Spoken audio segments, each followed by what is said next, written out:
Hi guys, Joe here with Kilo Inc. and this isn't the video that I thought I was going to be posting this weekend. I actually have another video that I'm working on and I'm putting more work into it. I actually wrote a script for it. I plan to edit a bunch of different clips and edit them all together, so it's going to be a little more proper compared to some of my other videos. Unfortunately, it's taking a lot longer than I thought it would. Again, it's the first time I've ever done anything like that, so it's a lot more work than I was expecting. But I didn't just want to leave this weekend with no video upload because I didn't post anything last week. So I was trying to think of like, oh, what can I do? What could be quick and easy? And I actually had two other tabletop projects that I didn't show off in the other tabletop video, mostly because it was getting too long and I just didn't want to have like a 40-minute video going through all of my projects. So I thought, why not show them off today? Yeah, this has nothing to do with it. So this is the spinner game. I never actually made a name for it, and it's loosely based off of Pokemon Duel. So you would have a team of creatures, and I believe you paid mana to spawn them. Whenever a creature would fight, both you and the target would spin, and then you would do the following. So in this case, my Snotched spun his blue, so he does his blue effect, and say I attacked this Devimp, he spins, he got a white, so he missed. So I made this, and me and Devin kind of liked it. There were some problems with how I implemented things. I had it where it was a mana system, so you kept spawning your creatures, and certain creatures, stronger creatures, had a respawn timer associated with them. So you had to wait before you could respawn them, but I think the goal was to just kill a certain amount of creatures. And thinking back on it, it should have been you had your team and the goal was to wipe out your opponent's team. I don't know why I didn't do it that way. It would have made things a lot easier. It would have made making abilities a lot easier.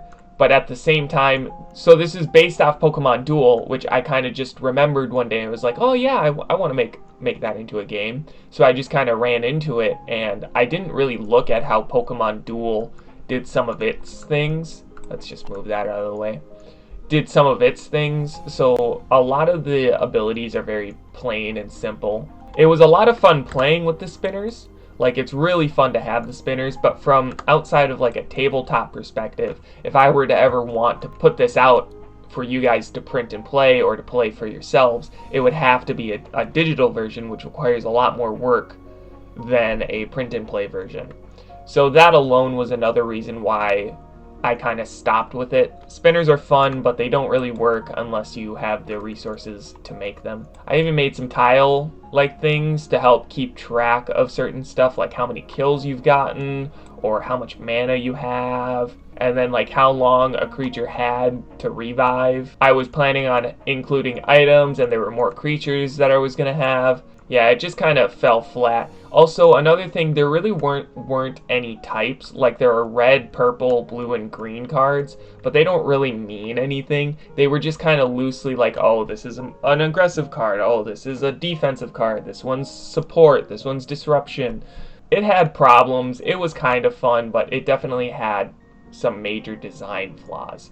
The designs, though, of the creatures, I think I did a really good job on.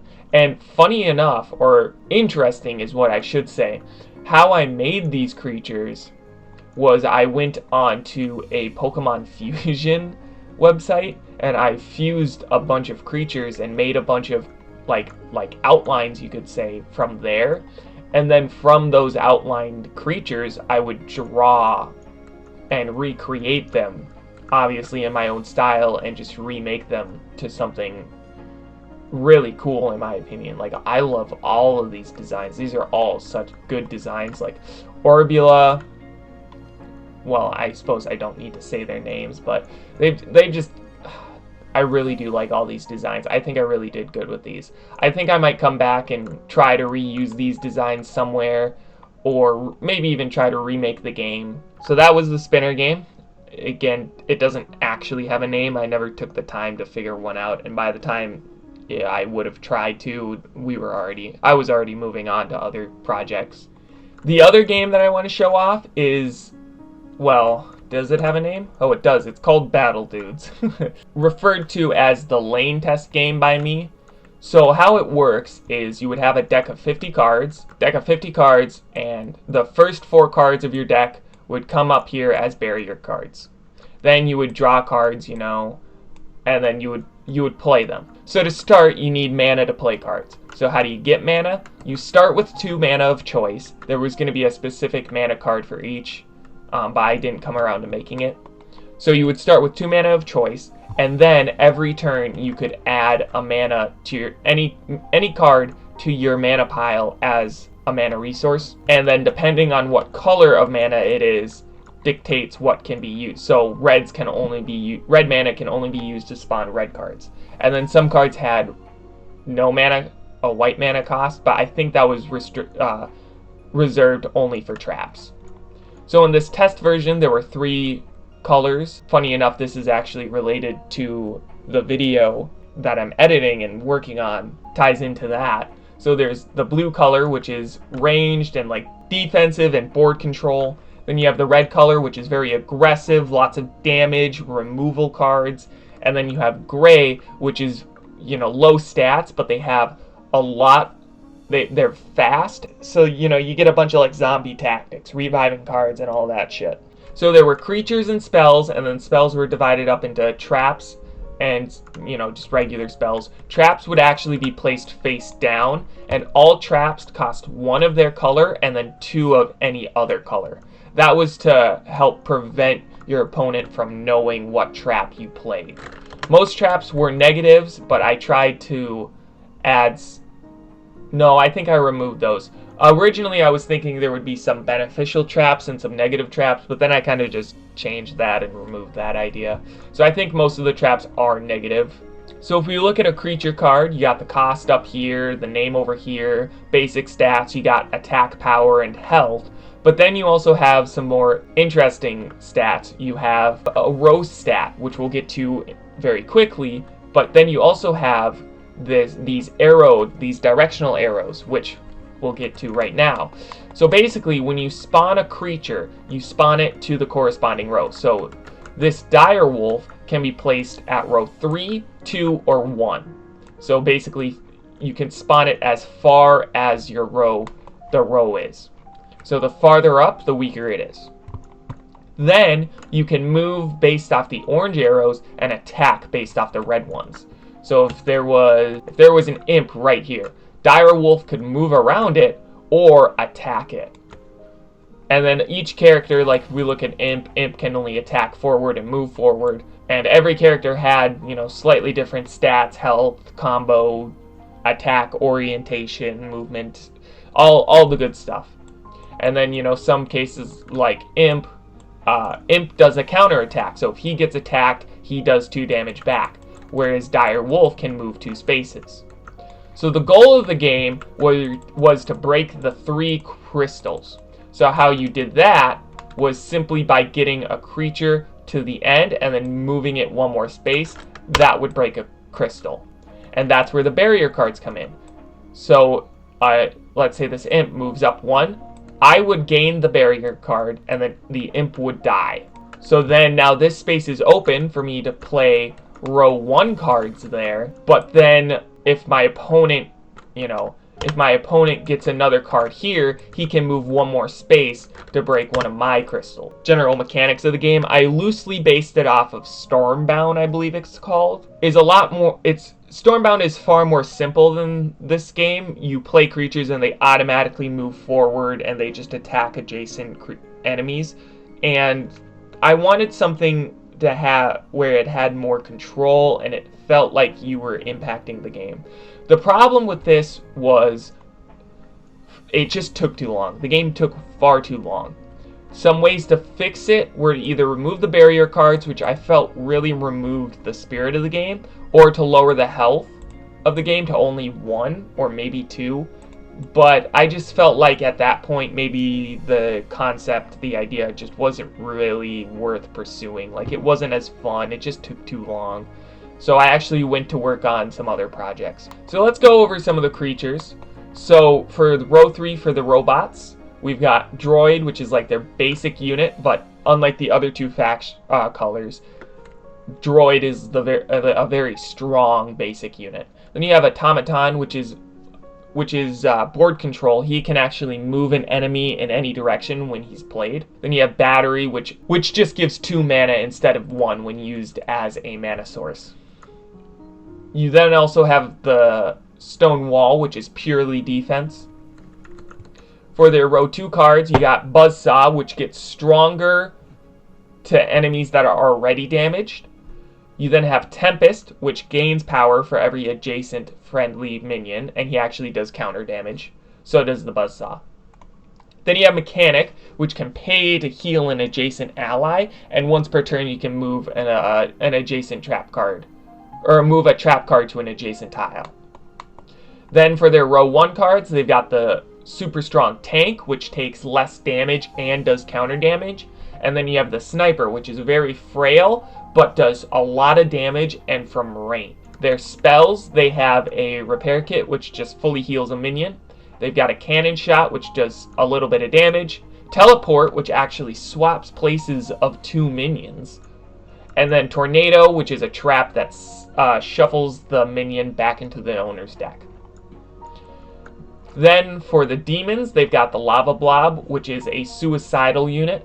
They have the Rageling, which pays 2 mana to increase the power of friendly minions.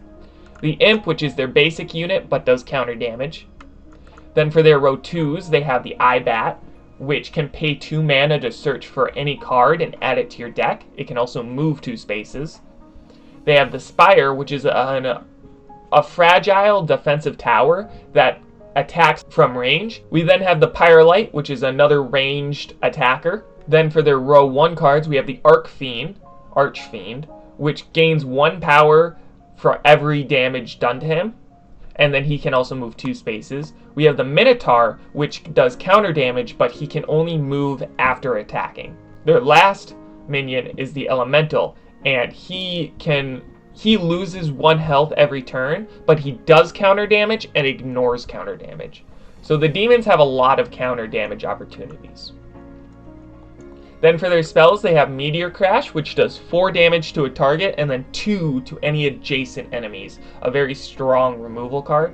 Then you have Flame Sword, which just increases the power of a minion. And then Fissure, which targets 3 tiles in a straight line, but not diagonally, and deals 3 damage to any minions on those tiles. Then we have Blast Bomb, which is their trap and simply does 3 damage to a minion. Last, we have the death cards. They have the Dire Wolf, which can move 2 spaces, but is very fragile. The Skeleton, which is very weak, but can move the turn it's played and does counter damage. So you play this to row 3, and then it moves to row 4. So it's a very good early aggressive card. Then have the Wisp, which lets you choose a card in your grave to put back into your hand when played. We have the Candlewick, which when played lowers the power of enemy units. Moving on to their row 2, we have Banshee, which is a ranged minion that isn't all that strong, but actually lowers the power the target minion, so it's a debuffer. We then have the Zombie, which actually heals 2 health every turn, or you can discard to fully heal, and he actually does 2 counter damage. Usually when a card does counter damage, it just does its attack power, but Zombie will always do 2. Then we have the Necromancer, which you can pay 2 mana to return a card in your discard pile to the top of your deck. So unlike the Wisp, it can be used every turn, but you gotta pay for it. And then finally, for their row 1 card, they have the Reaper, which you can actually discard a card to ignore an enemy attack, and it doesn't take counter damage. And he also gains 1 power for every 10 cards in your discard pile. Reaper was really good when me and Devin played around with it. Moving on to their spells, they have Dreadful Fear, which your opponent discards a card. Fingers, where you discard your hand and draw 4 new cards.